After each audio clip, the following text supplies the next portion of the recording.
All right. Hi, everyone. My name is Bree. I'm an alcoholic. Um, I'm glad to be here. I'm from LICYPAA. We are the Long Island Committee of Young People in Alcoholics Anonymous. We are a service committee out on Long Island, New York. We help people that, are in recovery. Like you guys said in your intro, young only means room to grow. So, you can come to our events, be a part of our committee, no matter what your age is. And we help show people that you can still have fun in recovery. And I'm glad to be here tonight. Just take a deep breath because let God in and let my ego aside and whatever I think I have to say. Just allow me to really be a vessel for my higher power to carry some type of message tonight. My sober date is August 20th of 2019. God willing, next month I will have 6 years. And I just will say too, my sponsor celebrated 33 years. Jen, she's on here tonight. She didn't want to say it, so I'll say it for her. Um, and I stay sober by, hearing from people that have experience before me.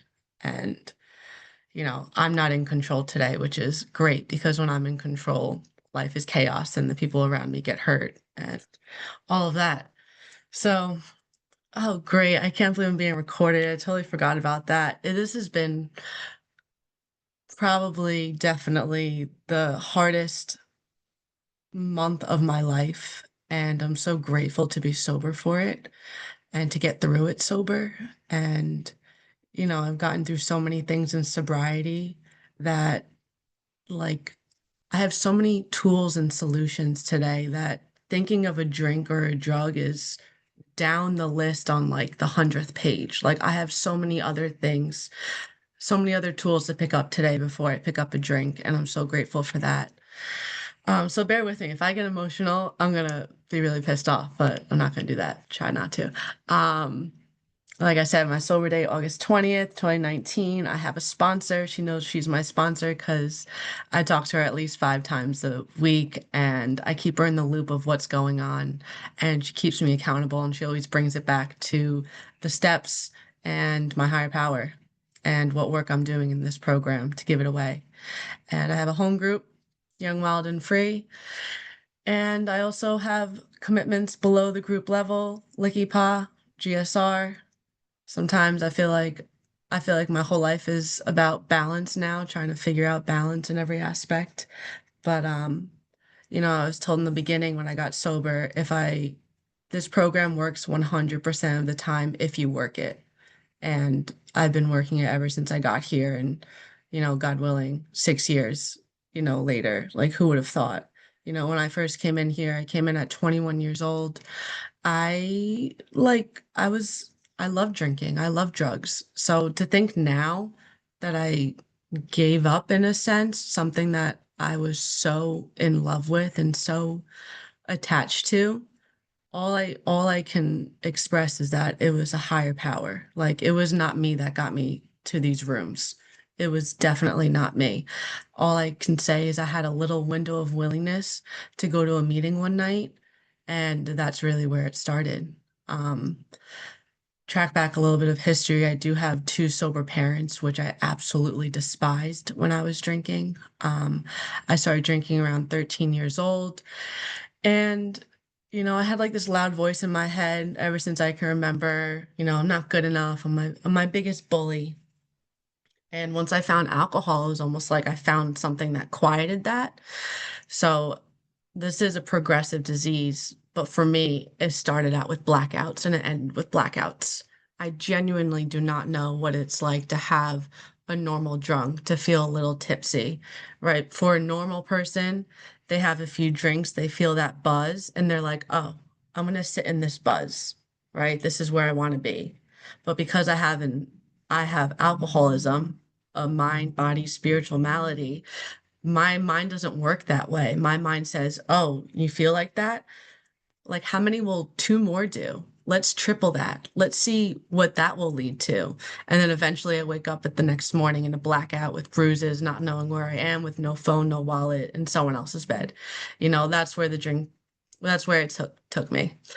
And it's no need to get into all the horror stories and all of that. I'm sure you guys all have your own, but really it's just once I pick up a drink, I have no control in what is going to happen next for myself, for anyone around me, what I'm going to say, what I'm going to do, anything like that. I've never had control. I never thought I had control. I would try. I would be in college and I would have a pen and I would count how many shots I took at the pregame and I'd be like, all right, I think I'm drunk now. And then I walk out with the bottle in my hand and wake up the next morning, don't know what happened, right? Like that was every night for me. Um, and like I said, my parents are, you know, they have been in this program for over 40, 42, and 43 years. So I hated that in the beginning, but I knew when I was ready, I knew where to go. So let me backtrack. I went away to college, it wasn't just a drinking phase.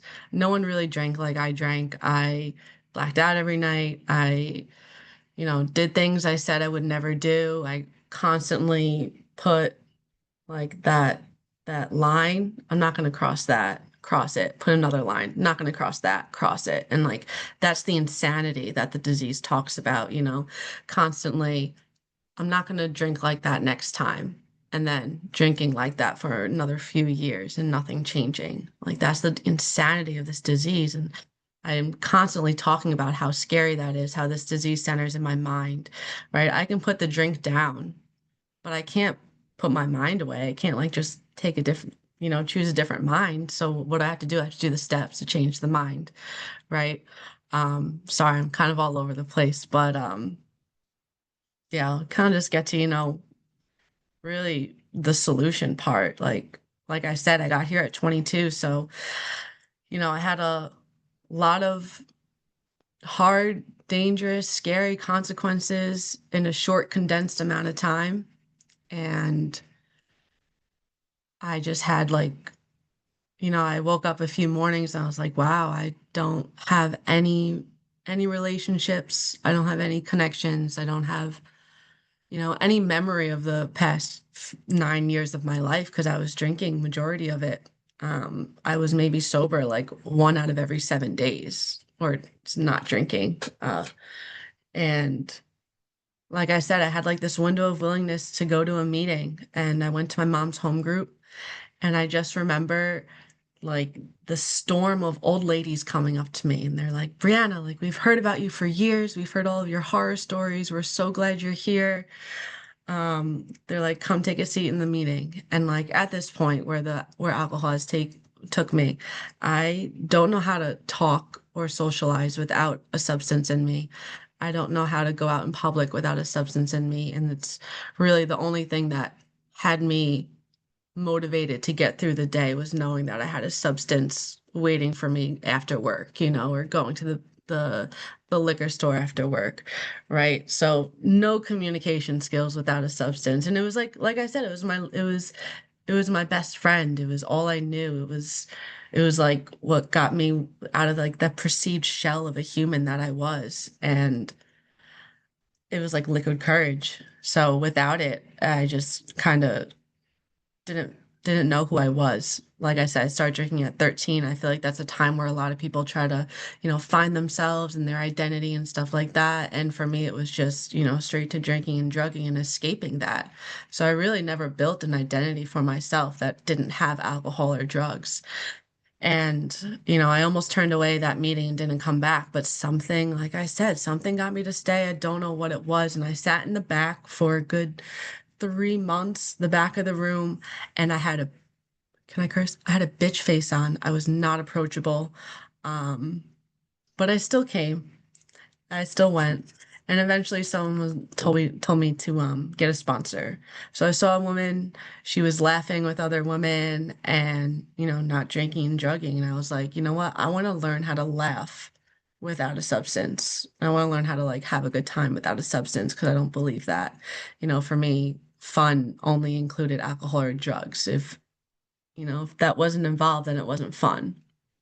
And we started going through the steps. And I know the three-letter word God is very intimidating. It was intimidating for me, but I was willing to do anything to not escape my life anymore.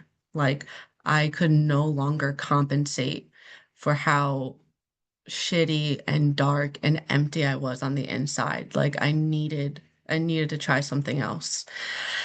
So my sponsor told me, in the morning when you wake up, just say, "Hey God, whatever's up there, like I'm an alcoholic. If you can keep me sober today, guide me through the day, that'd be great."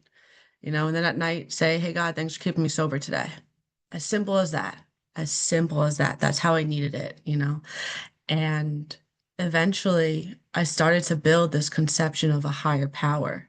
I don't know when it happened. I don't know how it happened, but I just kept doing this little thing.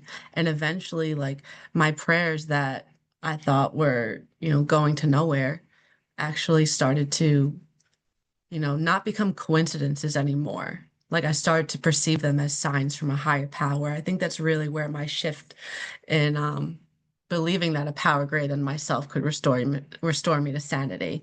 And also, really, it was the rooms of Alcoholics Anonymous because I saw it working in other people. I heard your stories, I heard where you came from, and I saw and heard where you were at now.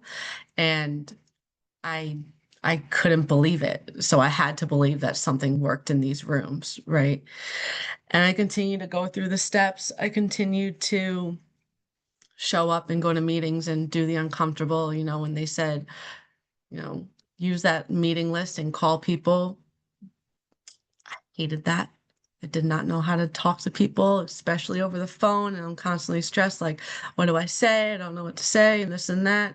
But I can tell you now, that's probably one of the most important things that you can do in early sobriety is make those phone calls and build that fellowship, build that support group, right? If I wasn't making phone calls, then I'm going to isolate and I'm going to go back to my own mind and think whatever my good ideas are, right? And do them.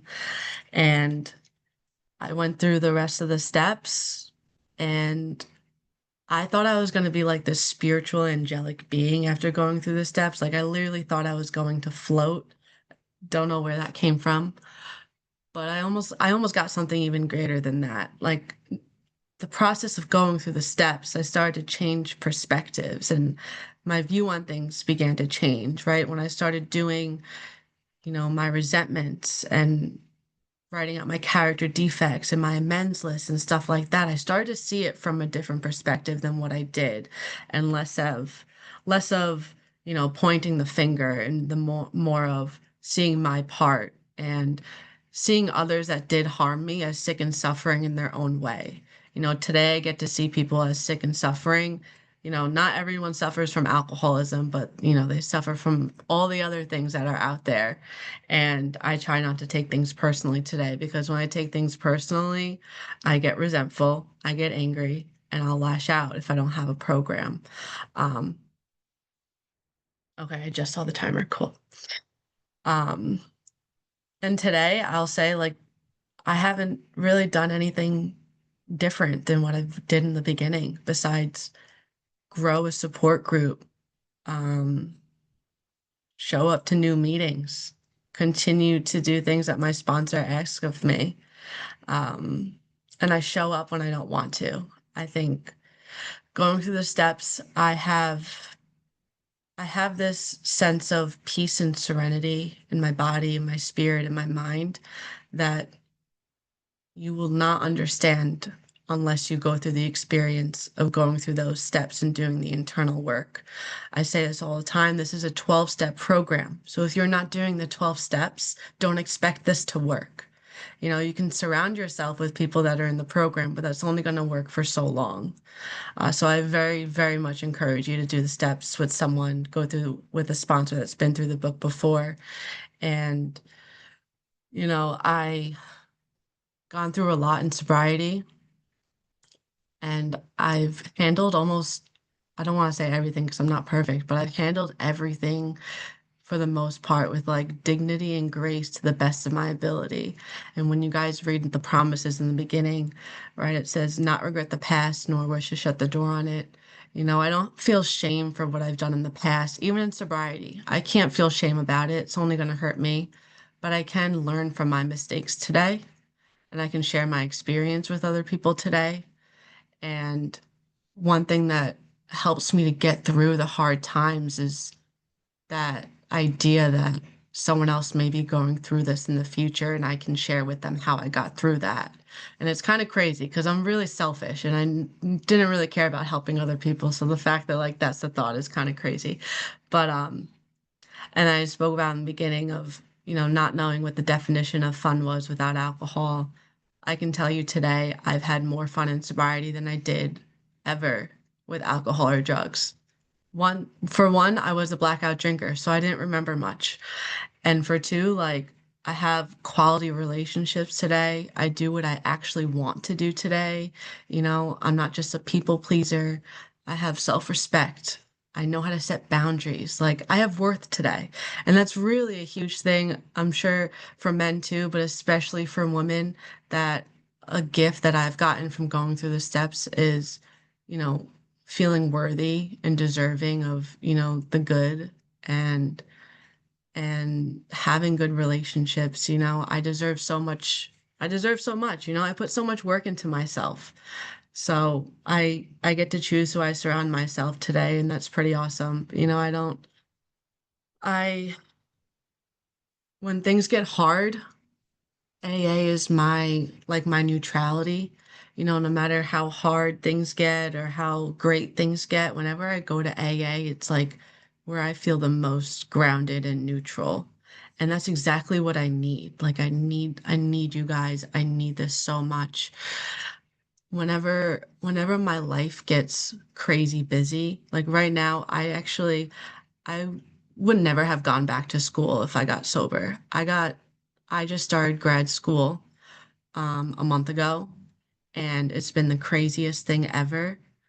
But because of everyone here and the courage that everyone else showed in their experience, like it gave me the willingness to, you know, try out something new and go back to school. I never thought I would be able to do that. And I get to be proud of myself today for that too. And I have so much gratitude. Those parents that I used to resent for being sober, I now have a great relationship with.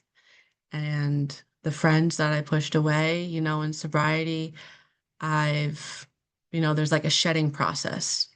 The people that don't serve me are no longer in my life. The people that aren't here for my highest and best and, growing with me, then they're not in my life anymore. I surround myself with people that I want to be like, right? I want to be someone that is loving and tolerant and treats others with respect. And that's the people that I surround myself with.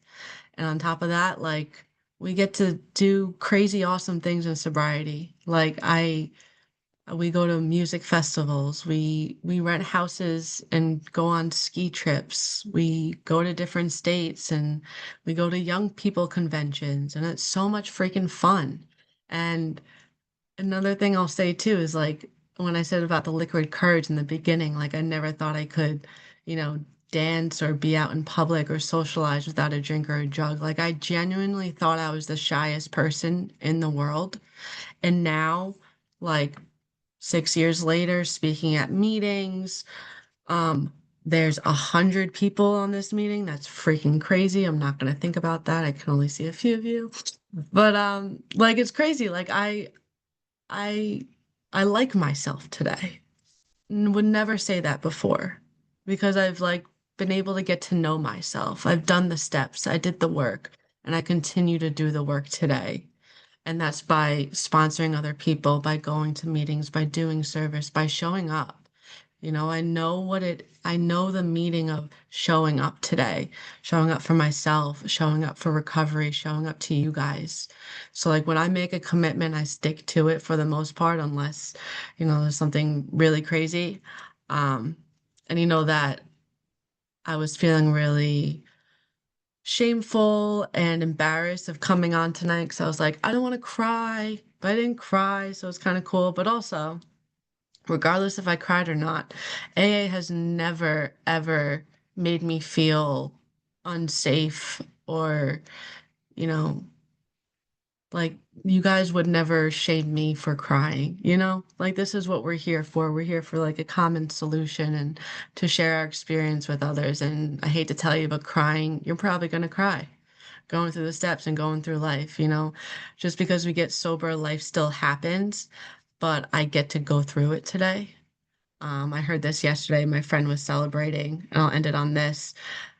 Um, they don't promise that life gets better, but they do promise that you get better. And I think that's really on, again, going through the steps and getting that new perspective. Like, regardless of what's going on the outside, it's all how I perceive it. It's all how I perceive it. And I am very, very grateful. I will not stop doing this, God willing, one day at a time. Like, I've gained too much in recovery. I'm not willing to give this away. And thank you guys for sharing and for letting me speak tonight. I'm looking forward to your shares. Thank you.